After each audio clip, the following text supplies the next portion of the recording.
building community. We are committed to helping individuals break cycles. We are delighted that you have taken the opportunity to join us. So prepare yourselves for this week's teaching and equipping session. Get ready to be educated, equipped, and set free as you listen to this week's broadcast. And thank you for joining us. Hey, Dream family. Hello. I am so excited for tonight. We are going to talk about watered down Christianity. But before we get into this, I got a few things I need to share with you. First of all, I am supposed to do a study on generational curse, and we're going to look at a family in the Bible. So I am going to do that for next Truth Tuesday. For Monday night, I am going to replay the last generational curse where we looked at my family, my bloodline. And I want to show you guys some things from my side of the equation, but also let you look at a little bit more extensive genealogy for a different family. I think it would do great for you to be able to understand how some of the generational curses are introduced, and then to be able to see how they transition throughout the family and may come out in different ways as the generations come. And so it'll help you look at your own individual family. You can start to identify some things. So this is going to be a great teaching that's going to take place next week. But tonight, we're going to talk about watered down Christians. There were two things in the news recently that caused me to go, we got to talk about this. Christianity, our faith, and how it's becoming watered down, or we want to get you to accept a different point of view. There was a political leader, a president for a different country that was interviewed a few weeks ago, and this particular head of this particular country was interviewed by a news reporter from the U.S. This country was impoverished, and they were dealing with a lack of resources. They were dealing with receiving funding from the United States, and so this particular reporter said, "Okay, well, what if in order to get funding from the United States said, in order to get funding from us, you have to be okay with the gay, lesbian agenda, LGBT, all of them. You have to be okay with that." And this particular leader said, then we just won't take the funding from the United States. It would be a no-go for us. And the reporter began to question this leader and go, yeah, but you guys need the United States, and you need this funding, and you need the food resources that the United States can provide. And this leader stood by her guns and said, absolutely not. If that's the agenda, if that's what we have to agree to in order to receive funding, then we just won't receive funding. There was another thing in the news recently I shared with the Dream Team. It was a app that you can download on your phone. And what you do as a woman, you take a picture of your stomach. And based on that picture, the app would tell you how far along are you in the pregnancy with a spiritual child. Okay. And this is being widely spread. People are sharing this app. People are talking about this app. So a lot of different things that are happening. And one of the things I begin to question is, where are the Christians?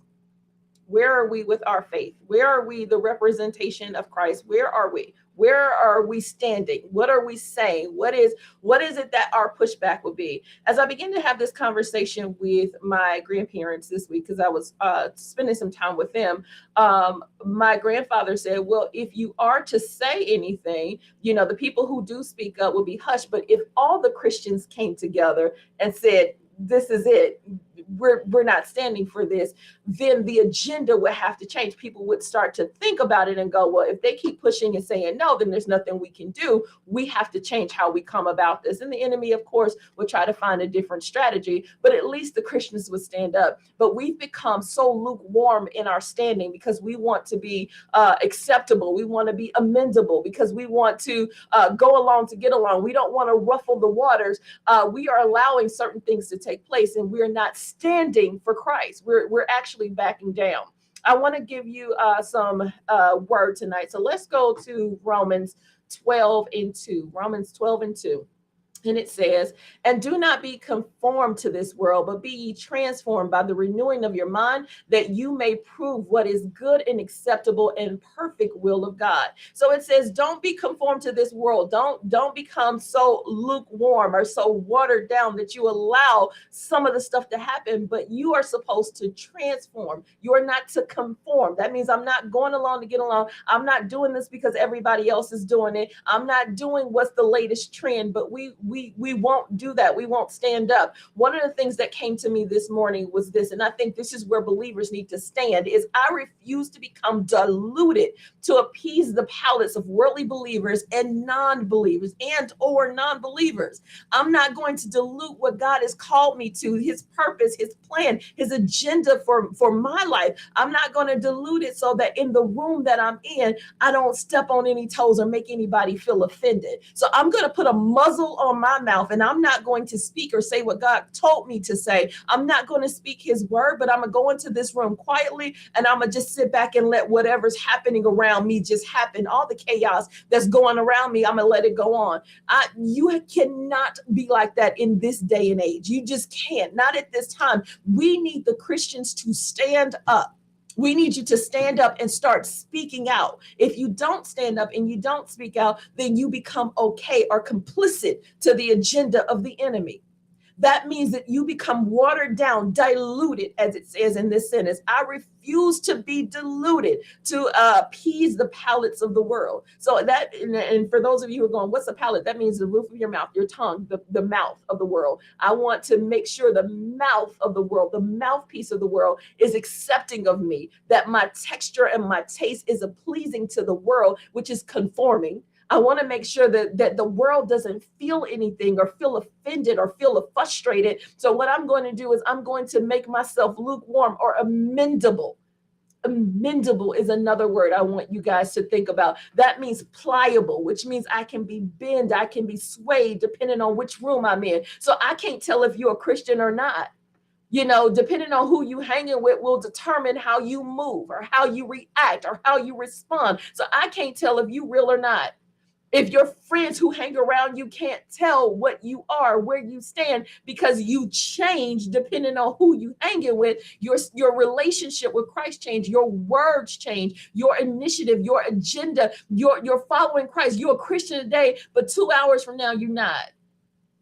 Tomorrow, you're not. When we go into the club, you know, there is a respect where people go, you know, if this is a Christian, I don't invite them to worldly events because I don't want to offend this person. But if they having worldly events and they're inviting you, then you're diluted. You're looking lukewarm to the world. One of the things that came up recently, I think it was one of our ministers was talking about when he was new in Christ and starting to come around and understand where God was leading him to. He said his friends would say, "What church you go to that allow you to cuss? What church you go to that allow you to act like this? You don't act like a Christian." People start to wonder where you stand. That means the world has more knowledge of what the differentiation between Christianity and non-Christian should look like. And they're looking at you and they're going, what is this? Because this is definitely not the representation of Christ. You're not representing him well. And so I have to question what you're doing. I have to question how you're moving. You shifting real weird and it don't look like Christ to me. There was a minister who was recently in the news because he wants to make church and religion more pleasable to the world, because I want to bring in younger Christians. So I'm a watered down Christianity so that you'll be able to come in here and hang out. And how are we going to do that? We're going to start selling and growing drugs inside of the church. So that way, if you like drugs, we grow drugs right here in the church. You'll feel comfortable coming because you won't feel that you're judged. Wait a minute. One thing about God, God said, come as you are, but I know that there's a change that takes place. So who I was 3 years ago, if I'm really about God today, I'm not that same person I was 3 years ago. If I've been saying I'm chasing after and following Christ this whole time, and I still look, act, and talk the same, you should be asking some questions. Your fruit doesn't line up with what you're supposed to be talking about or how you're supposed to act, because even I got enough sense in the world to know that ain't Christian behavior. Where are the Christians? Where are the true believers? Where are the true followers? Where are they? Where are they hanging out? I understand that there are certain things in certain places where you may feel like I'm not supposed to speak in this room. You need to get bold and start speaking about it. You need to represent God no matter where you go. And if you're embarrassed of him on this earth, he said, when you come before me and my Father, I'm going to be embarrassed of you then. I'm going to say, depart from me. Many will say, Lord, Lord, I followed after you. And God will say, depart from me. I don't know you. Who are you? What are you talking about? I'm going to go now to Matthew 7:15 through 20. 7:15 to 20. And it says, beware of false prophets who come to you in sheep's clothing, but inwardly are ravenous wolves. You will know them by their fruit. Grapes are not gathered from thorn bushes, nor figs from thistles, are they? So every good tree bears good fruit, but bad trees bear bad fruit. That means you'll know it by their fruit. You'll know by what they produce. So I don't gotta be around you all the time, but I know when I'm around you, when the way you're talking and the way you acting, your fruit is telling on you. I can see your fruit. I see what's being produced from you. And it doesn't line up with what God is saying. It goes on to say, a good tree cannot produce bad fruit, nor a bad tree produce good fruit. Every tree that does not bear good fruit is cut down and thrown into the fire. So then you will know them by their fruit. That means it is disintegrated. It's gone. If you're a bad tree and you producing bad fruit, that's the end of it. You gone. Ain't nothing else to say. There is no reason to go back and forth with somebody who's not producing and representing well. We don't need to argue about this. Your fruit is telling me everything I need to know about you, so the conversation ends here. I'm not going to go back and forth with you. And that's the attitude you're going to have to take. But we are going to have to speak up, and we're going to have to represent Christ where we're going. Let's go to Proverbs 4:23. 4:23. It says, keep thy heart with all diligence, for out of it are the issues of life. Or out of it flows the issues of life. You got to keep your heart with all diligence. Keep your heart with all diligence, for out of it flows the issues of life. That means I'm protecting my heart. Because we know what the Bible also talks about, from out of the heart, the mouth speaks. So your heart, everything that flows from your heart, your thoughts, your mouth, it will begin to speak those things. That's another representation of fruit. I can tell what you're really about by what you're talking about. I can tell what you're really about by what you're watching, by what you're injecting. I can tell by what you're about by who you surround yourself with, who you hanging with. My grandmother said, birds of a feather all get together. They all get together. They hang out together. And so by judging the people you're around, you'll never make it any farther than the people who are the closest to you. And you, wherever they made it to, you'll be making it to the same place. If they get stagnant, you'll get stagnant in the same place. That means as you elevate, as you go up, you want to make sure that you're hanging with the right type of people. I can't surround myself with a lot of non-believers because it's easier for them to pull me down than for me to pull them up. What I want to do is I want to give you word wherever I come around you. Whenever I speak to you, I want to give you word. But what I'm not about to do is get comfortable or compromising myself in order to please you or be around you or make you happy. I need to be able to step away from you and get in the presence of God. And even when I'm in your vicinity, I'm still representing God in that circle. I'm not watering myself down or diluting myself in order for you to feel comfortable. One of the things that I got this morning that when I woke up, I wanted to share with you guys. Give me one quick second. Let me pull it up on my phone. It says, you have become so diluted that you are producing strange fruit. Strange fruit. The fruit you're producing don't look right. It looks very strange, and it doesn't look like it's of God. It says your fruit is not exotic, it is satanic. You are intermingling with demons and producing seed that is not of God, and it is not in his image.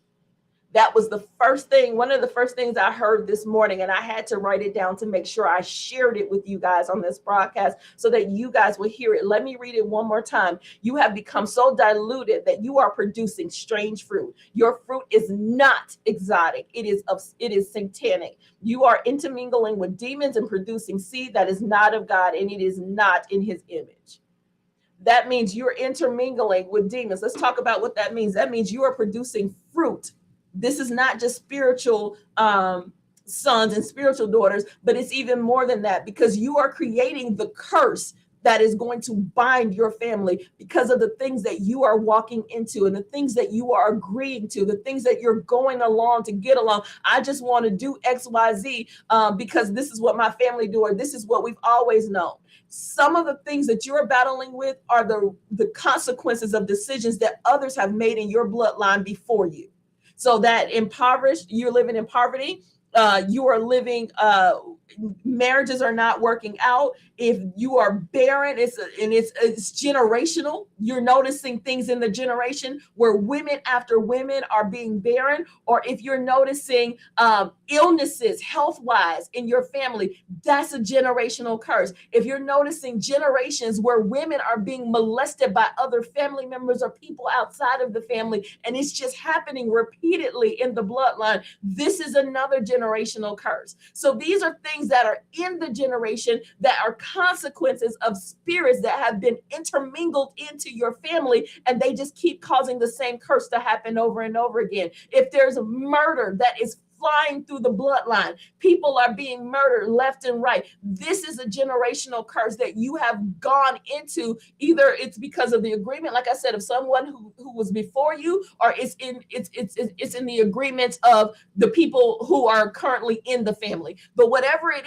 is a cycle that happens over and over again. And the reason why it doesn't get dealt with is because we don't address the issue, and we never get any healing or closure to those things. We never completely turn around and do an about face. So you notice the same cycles repeat each other. Failed marriages in the family. Everybody's unhappily married but unhappy. Everybody is getting a divorce. Everybody got 2 and 3 wives. I remember when I came into my husband's family, we met with his paternal side of the family, and they said, you know, every man in this particular side of the family leaves their wives to go be with their mistress. And my husband said, that stops here. Not me. Staying with my wife.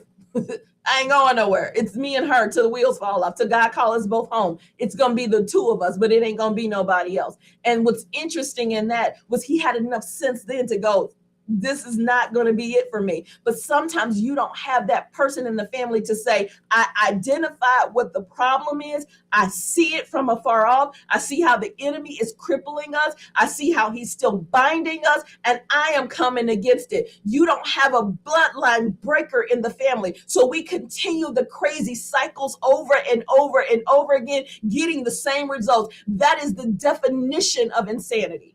At some point as Christians, we have got to stand up and say, enough is enough. I'm done letting the enemy beat up on me while I sit quiet. And that is why the enemy keeps overtaking the family, because won't nobody say anything. Won't nobody buck up back at the enemy. You guys are all sitting there quietly going, well, if I say something, people gonna feel a certain way. Well, if I say, you know, Jesus one more time, the family get a little crazy when I start talking about how good God is, or when I start talking about how he's gonna bring us over. When I talk about family, we need to do this and we need to come together and pray. Everybody gets offended. So instead of me saying anything, I'm just gonna sit back and be quiet and let whatever happen. Can't do that. We have got to be like John the Baptist crying out in the wilderness. I don't care who hears me. I don't care who get offended. I don't care who gets upset. I don't care who starts saying this is not politically correct, because that is how we are being bound as Christians. You can't say anything against the LGBTQ and all of them. You can't say anything that says, based on my faith and belief, my religion, based on what God has spoken to in his word, marriage is between a man and a woman, and that is it. That's it. It ain't nobody else. It's between a man and a woman. And if you gonna sleep together, you might as well go ahead, get married, do it the right way. We're not gonna say that because I don't want to offend nobody. So I'm going to just be quiet and just let y'all do what y'all do. I don't agree with it, but I ain't going to say nothing to nobody. We have got to open up our mouths. Church has become a place where we want everybody to feel accepted. We want everybody to feel embraced. We want everybody to feel loved. And there is nothing wrong with that. There is absolutely nothing wrong with wanting people to feel welcome. But when you get here, God's word should help clean you up. So you shouldn't leave out of here in the same manner in which you came. And if you can sit in church week after week and feel no conviction, it is because there is no power in that ministry. There is no power. There is no reverence. So the enemy ain't scared. He walking in church right with you like ain't nothing about to happen to me. Nobody's about to cast me out because don't nobody in this building got discernment. Don't nobody in this ministry got discernment. Nobody's going to recognize what I'm doing in here and how I'm causing confusion in here because ain't nobody going to kick me out. Who the baddest person in here? And the devil's not afraid, nor is he intimidated by anything that happens in that building. He knows all of what y'all doing and all the stories and how the pastor's sleeping with this person and that person and how the first lady doing this, that, and the third and how they thieving in the church. He knows all of that. He sent all them spirits in there.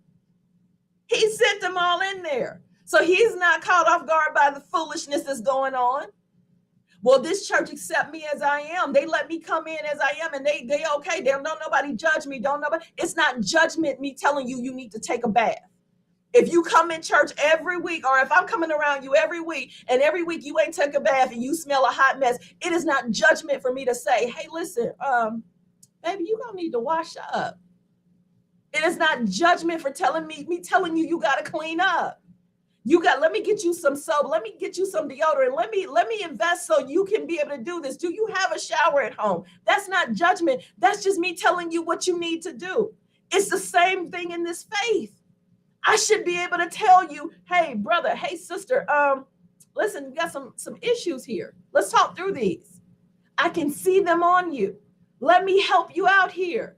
I should be leading you to Christ so that Christ can change what needs to be changed and needs to be worked on in you. The problem is God can't correct you. He can't correct you because I'm still stuck on the word says come as you are. I'm still stuck on that. So I don't expect any change to take place. I don't expect anything new to happen.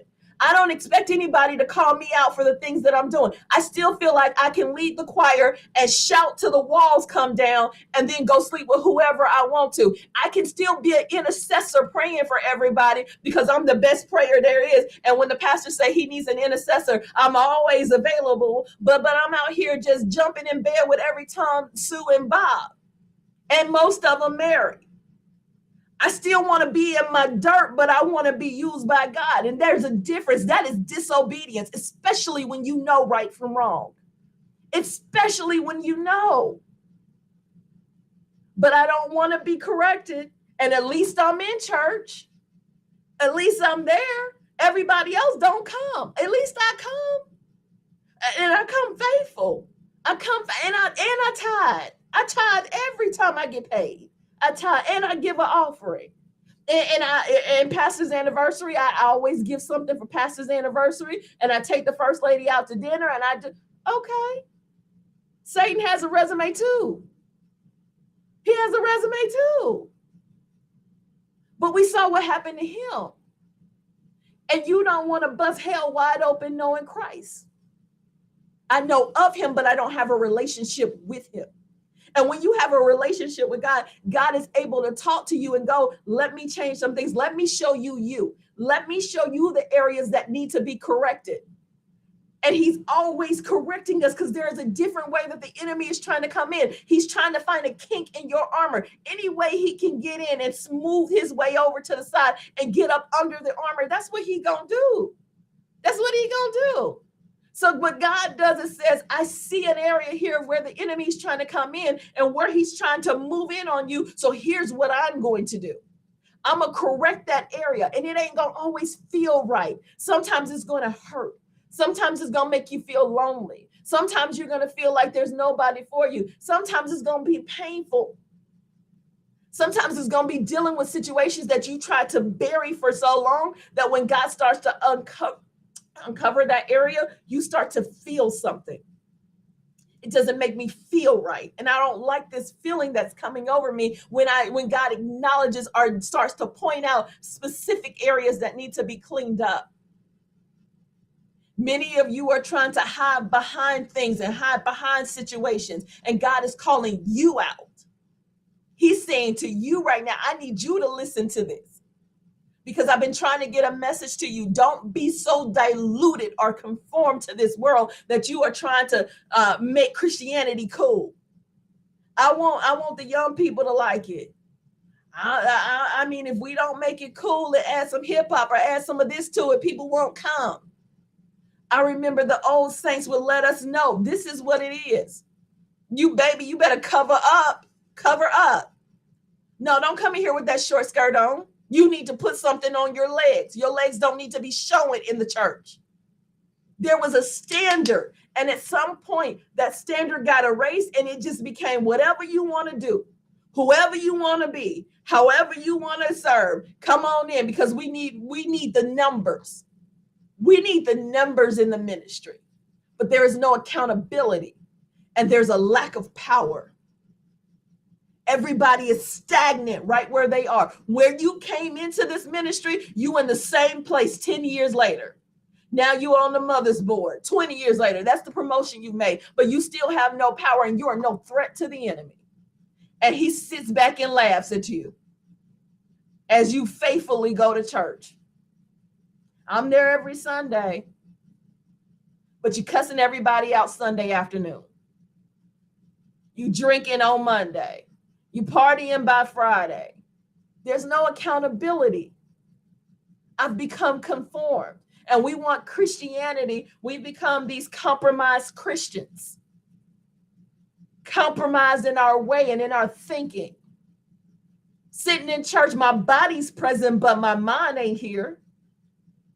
My body's present. I got the cute outfit on. I got my makeup done right. My shoes are on. But I'm not here mentally listening to the word. I'm not receiving anything. We just compromised in our ways. I got the way I act when I go to church, and then I got the way I act when I'm not in church, because I want to conform to the world. I want to be more acceptable to the world. Where is the standard? What fruit are you producing? If you never open your mouth, would I know that you're a Christian? If you never said a word, would your actions show that you follow after Christ? I was reading the story of Joseph, and I was really studying his story. And one of the things that amazed me was even when he was in prison, and it said that he was promoted in prison above all the other prisoners. You a prisoner, but God still has his hands on him, so that even as a prisoner, he's still promoted to another level, locked up and moving where God has called him to be. I'm still representing God even when I'm in the prison system. I'm representing God no matter what room you put me in. And his favor is on me because I still know who I represent. Do you do the same thing, or are you covering your mouth because I'm here? I don't want nobody to know. I don't want nobody to judge me. I don't want anybody to know that this is who I am. And if you said you were a Christian, would they believe you? Do your actions line up? Is your actions lining up? Or would they go, no, she ain't saved. No, she ain't. Don't let her pray for you. I had somebody, I talked about this. I was going through a very difficult time in my life a few years ago. And this particular person was like, I do altar calls at the church, and you should come to my church because I can pray for you at the altar. And we hanging out at the same place. So I'm looking at her going, I had enough sense to know that I didn't want her laying hands on me. We in the same place right now. You don't need to pray for me. I know spirits travel. And whatever you got all over you will just wipe right off of you and rub right onto me. And then I got to deal with what I'm dealing with now, plus whatever else you done sent over here. No, I'm good. No, don't pray for me. Because I learned a long time ago, you can't have everybody praying for you. Not everybody is saved. Not everybody believes correctly. Some people believe based on their agenda because they still think of God as Santa Claus. So when I want something, I want to pray that Santa Claus God to give me what I want. But when God comes and says, listen, you done screwed up, I don't want to hear that. That's the devil. That ain't God, because God knows my heart. Yes, he knows your heart is a filthy mess. He knows that. You're absolutely correct. And you need deliverance. He knows that. This is a call for the Christians to get right. We got some work to do. We do, and we don't have the ability to keep watering ourselves down and diluting who we are because we're afraid to offend people, because we're afraid that they gonna look at us differently, because we're afraid that they're not gonna invite us out anymore, because we want to make Christianity cool, because we want to make it acceptable, because we compromise in our ways. It's time out for that. If you get nothing else from this message, get that much. It's time out for that. God is calling his children to stand up, his real children. The ones that really believe, that be in their Bible, that fast and pray. He's calling them to stand up. And it ain't going to be easy standing right now. Because as soon as we lift up our head, the enemy is coming. He is coming full speed ahead. And that doesn't mean that we're scared either, because we know who our daddy God is. And I knew that my God can do anything but fail. I know my God got me no matter what goes on. So it doesn't matter what weapon the enemy tries to build to get against me, it won't prosper. So you can build whatever you want to build. I can see it, devil. You can build it over there as much as you want to, but it ain't going to prosper against me. I know that. You might hit me with it and it may hurt, but that don't mean I'm about to fall down. And I'm not about to backtrack because I know where I came from and I'm not going back there. Whose testimony is this? Who in the chat going, wait a minute, she's talking about me now. That's me right there. I'm not about to break. I'm not about to do that. I'm not about to fall down and I'm not about to bend. I'm not about to change my words or my commitment to God. My heart is for him. Who says that? I'm not going to do it, devil. I don't care what you build over there. I don't care what weapons you trying to send into my household. I send them right back where they came from. Return to sender. They're not allowed here. Christians, we got to do this. Come on, brothers and sisters in the faith. I need the real Christians to stand up. It's time for us to start speaking out. Sometimes when I look at some of the messages that some of the watered down Christians are putting out there, I'm going, how are you representing the same daddy that I represent? But until the believers stand up and go, that ain't it. That ain't us. That's not our belief right there. That's not, obviously they serving somebody else. That we don't compare me to them. We're not on the same, we're not even on the same planet right now. Don't compare me to them. That's not how we move. Until we start saying that, until we start representing differently, and stop looking like the compromised, until we start speaking out and going, no, what Bible you reading, baby? That don't sound like word. We start looking the same as them. We start looking like we're accepting and we're amendable, as I talked about earlier. You're pliable. You're able to be bent. So this was a message to the saints. I'm going to read one more time what I wrote this morning, and then that will be it for our Truth Tuesday today. So it says, you have become so diluted that you are producing strange fruit. Your fruit is not exotic. It is satanic. You are intermingling with demons and producing seed that is not of God. It is not in his image. Don't become a watered down Christian and don't compromise. This has been Truth Tuesday with the Dream Team. I am Kai Cunningham, coming today from Cincinnati. I'm here in Cincinnati today and going back to Chattanooga on Thursday. But super excited to bring this word to you guys. I pray that you have a blessed week, and we will see you again on Sunday morning at 9 a.m. Talk to you guys then.